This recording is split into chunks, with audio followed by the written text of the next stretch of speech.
Michelle Manu, and I'm here in Marietta, Georgia to visit one of my really good friends who I met last year at a Masters Hall of Fame event in Long Beach, California, where he was inducted to the Masters Hall of Fame. So I'm talking about none other than Master Michael Reid here at Marietta. So we're going to go in and see what's going on.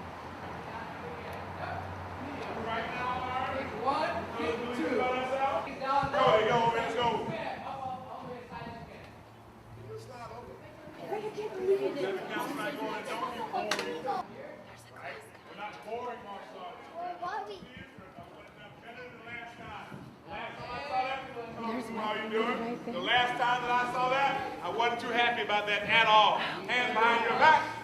Please! Thank you so much. Very better, Lord. 5 tech. Number 6.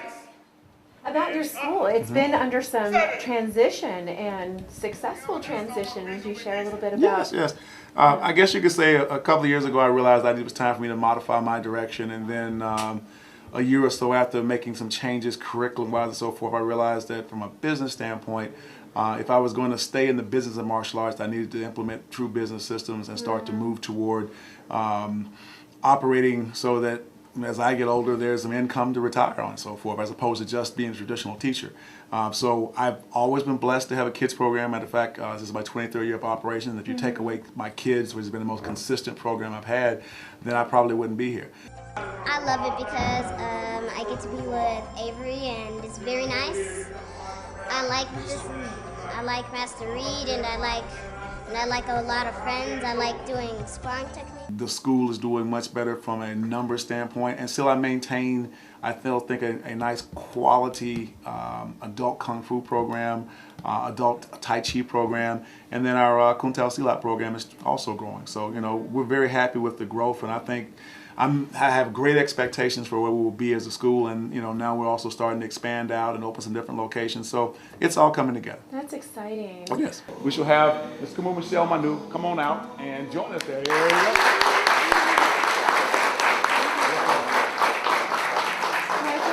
Okay. Jadito, do you mind coming up here? Thank you. Why not? I don't know if, I'm going to interrupt myself. I don't know if most of you know, but Jadita had the opportunity to spend 2 weeks in a full immersion female warrior camp at my home with me in Southern California. And she also got to dance a lot on the sand in the morning and at night, and went into the wood shop and made a leo mano, so the shark tooth weapon. I'm going to rely on Jadita tonight to assist me. So if she comes around and tells you to put your finger where it belongs, just listen to Jadita today. Well, we don't really know if Hula was first or if Lua was first. It's like the chicken and the egg story, which one came first. But we do know that Lua was formed around the 8th century by the Kahuna Nui, which means the healers. You hear kahuna all the time, a big kahuna, but that's, it's a joke. But they actually were healers, and they were almost the metaphysicians of the islands, the elders that we spoke of earlier. So they started as a healing art, and then eventually boxing, and so hand-to-hand was, I call it boxing, but hand-to-hand was introduced, as well as ground fighting, wrestling, and then that birthed Lua. And Lua in itself means duality. A Lua means two, so Lua is black and white, feminine, masculine, but it also means bathroom, toilet. So in an analogy, in Lua, you bury your opponent straight down into the pit. So there's no walking down in Lua. It's always straight down, and you use the ground to help bust your opponent. So that's what Lua means.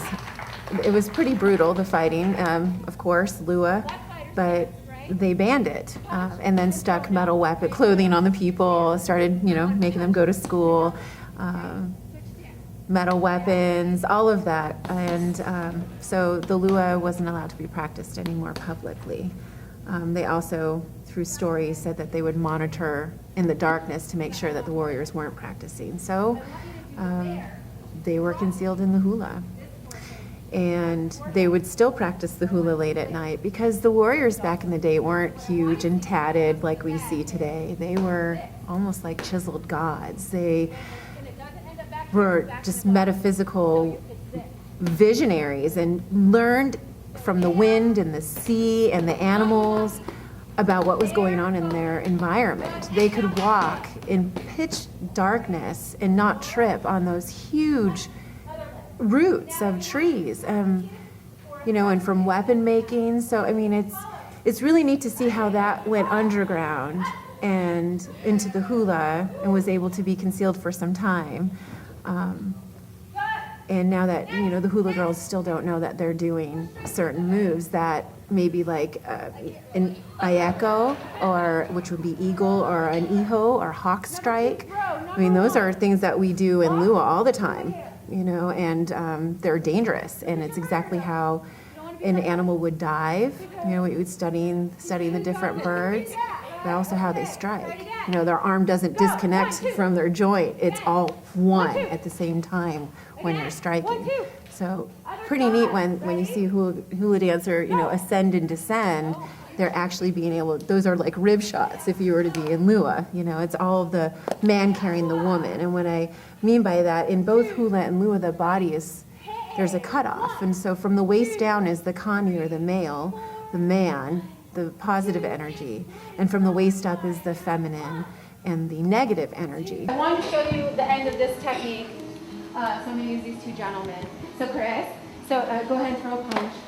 So we did the pea, the pua, the he'e, the pulele hua right here. Okay, as soon as he comes up, I'm going to back cross over. And if he rolls over, that's fine. Okay, so I'm going to lock it. Okay. Thank you, Chris. You're welcome. So we're here with Master Reid, and I want to ask him specifically about his trip this last summer to Indonesia. So, Master Reid, hello. Yes. Hello, Michelle. How are you doing? Good. How are you? I feel so privileged that you have come to visit us here in the ATL again, so I'm doing fantastic. But I want to ask, how was the trip, and what was most memorable? Well, the trip was phenomenal. I knew before I left that I would be, I guess you could say, having some experiences and probably having some life-changing moments, and I think that I did. I was very fortunate. Guru Bahari Merchant was my guide, along with Guru Daniel Prasetya. And so just like when I went to Hawaii, I didn't go as a tourist. I went as a person getting to chance an opportunity and hail the culture of the Indonesians in this particular point in time. So we met so many people who were so nice and so warm to us, and who shared with us so many things. We saw things I had never thought that I would ever go to Borobudur. You know, I learned more about Buddhism in the course of just a couple of hours than I had my entire life, because of where we were at and so forth. It was very interesting being in a predominantly Muslim country, because it's so different than America in terms of traditions and things that are taking place. But I think the thing I took from it most of all is that people are people, living their life the best they can, with their belief systems and structures, and just trying to, you know, do things the best way. Another area that I keep hearing about, and it's all over social media about Reid's, is the internal healing aspect. Could you talk a little bit about your classes and what a student would expect to gain? I think it's a two-sided thing. What I've learned about martial arts is that although, what's the right for this, there are many different ways and paths, at the end of the day, there's still a human spirit, there's still a mind-body connection. And so what we've moved away from is the practice of forms for rote forms, okay? This is that and this, that. Yes, we still have sequences and so forth, but we now try to make sure that after we teach a person structure and balance, that we can now go inside of the breathing. We can go inside of a little bit of spirituality, not religion. Be very clear about that. But we hope that we can help a person find a deeper connection to what is available to them on a cosmic nature. Yes, for themselves. Yes. Okay? I can connect this motion to my dantian and cut that and move. I can turn it small. I can turn it medium. I can make it big. Okay? I can turn it to where it turns back out and it switches. I can bring my elbows over my head. I can move it quickly in here. So everything is connected. Let's try it again. So here we are. We just had a great workout, and he showed me a Tai Chi form, which was a little bit challenging. One, I couldn't really see him all that well, but I did. That's really not an excuse. I suck. But I tried, right? My foundational art that I first started in is a Chinese art, but it came out of Bandung. So with that being said, it was very interesting to watch these silat arts and how they operated in that area. It was very interesting to be in Indonesia and to see how different the Sundanese style and culture was compared to, say, the Javanese. And then the same thing when we got to Bali and the Balinese. So one country, many different ways of going about their business. They didn't really tell us very much because culturally in Indonesia, the student, kind of like in Hawaii, the student is expected to do, the student is expected to experience, the student is expected to ask the right question, and when they ask the right question, then they get the next level of answer, as opposed to maybe the American cultural trend of tell me everything before I do something. I'm not saying it's right or wrong, but that's just the two differences. So only thing we were told is, you know, this is a historic place. This is where the first king of Mataram sat in the same exact water and did the same thing. So for thousands and thousands of years, people have gone to this place. We knew that it was a spiritual place and a place where people went for healing and so forth. But other than that, you know, I still don't know where I was at. I mean, we were driving us around in a bus and so forth.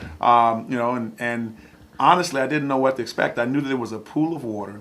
I didn't know how deep it was, didn't know what the temperature was, didn't know anything. They dressed us up in you know, our ceremonial white outfits and take your clothes off and into the water. And pretty much what they told us was, when it's time for you to get out, get out. And you'll know. No, you'll know. You'll know. So, you know, you go into the water and you find out, oh, there's rocks and big stones down here. And then you're supposed to be sitting there and you sit there and you get comfortable in the water, colder than you thought, warm and not cold, warm and not cold. And then you settle in and you go into a meditative phase. And I'm certain that every person had a different experience. So some people, it was probably like the lighthouse, you know, gone mad. And for others, it might have been like I'm just kind of sitting here and I'm waiting to get out the water. Exactly. So I think it depends upon a little bit about where you're at. You know, some people were in and out pretty quick, and some people who didn't want to go stayed there for quite some period of time, and some didn't seem to want to get out of the water. You know, but I will say the tea after I got done was excellent. You know, this is historical and we're keeping it alive, and it's very much the modern day Lua now, where Lua, you know, hula is mixed in and, you know, new weapons are being made, and but it's all based on the ancient art. I feel to perpetuate what I've learned through Elohe Solomon Kaivalu, to honor that family's Lua art and marry that and blend that with the hula that I learned since I was young. And to empower women is really one of my callings, definitely, to show how strong we are all the time, but also inside, where our opponent's actually on us. So whether that takes me to more TV or movies to expose it, or to write some books, to be part of the martial community, then so be it. I welcome it. I welcome all of it, and meeting the fully developed characters that are all part of that. But it really does simplify my path, because there are a lot of interesting people out there that seem like they have a lot going on, and we want you on this project, and some of it sounds really awesome, you know. But then I always check it against, is this really what my purpose is? And that tends to make a lot of my decisions for me. So a lot of the noise, that could be noise, good noise really, well, smoke and mirrors, because you're not really sure if it is good noise or not, gets simplified for me, because I know that's really not going to further what my purpose is. Good, it seems like that's our end. Let's go ahead and end. Let's get out, walk around. 2, 3, face 1 o'clock, 2 o'clock. Let's give our respects. Right here, a little bow, a little dip. Everyone claps for everybody! Woo! Good job, everyone!